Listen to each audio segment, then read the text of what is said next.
రేవంత్ సర్కార్ పై మరోసారి ధ్వజమెత్తారు బీఆర్ఎస్ ఎమ్మెల్సీ కవిత. శాసన మండలిలో తాము అడిగిన ప్రశ్నలకు ప్రభుత్వం తప్పుడు సమాధానాలు ఇస్తోందని మండిపడ్డారు. మూసీ ప్రాజెక్టు అంశంలో అబద్దాలు చెప్పడం ఎందుకు, ఎవరి లాభం కోసం ఇదంతా చేస్తున్నారని నిలదీశారు. ప్రపంచ బ్యాంక్ నుంచి మూసీ కోసం డబ్బులు అడగలేదని మంత్రి శ్రీధర్ బాబు చెప్తున్నారు. కానీ సెప్టెంబర్ 2024లో ప్రపంచ బ్యాంక్ నుంచి రుణం అడిగినట్టుగా తన సాక్ష్యాధారాలు ఉన్నాయన్నారు కవిత.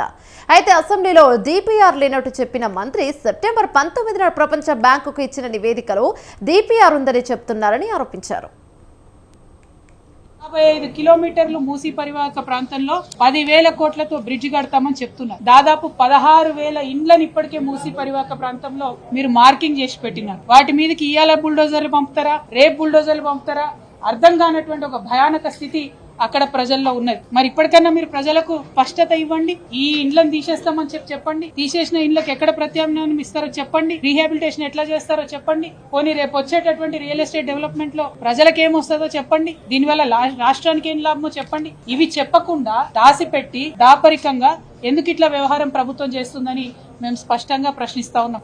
ఒక్క మూసీ విషయంలోనే కాదు, ఒక పేద ప్రజల విషయంలోనే కాదు, తెలంగాణ అస్తిత్వానికి సంబంధించి చేసేటటువంటి దాడిలో తెలంగాణ తల్లి విగ్రహం తయారు చేస్తే సంవత్సర కాలం పాటు ఎవ్వరికి తెలియదు ఎట్లా ఉంటుందో. వాళ్ళు తెలంగాణ తల్లి పేరుతోని కాంగ్రెస్ మాత విగ్రహం తయారు చేస్తారు. అట్లనే అనేక అంశాలలో చెప్పేదొకటి చేసేదొకటి.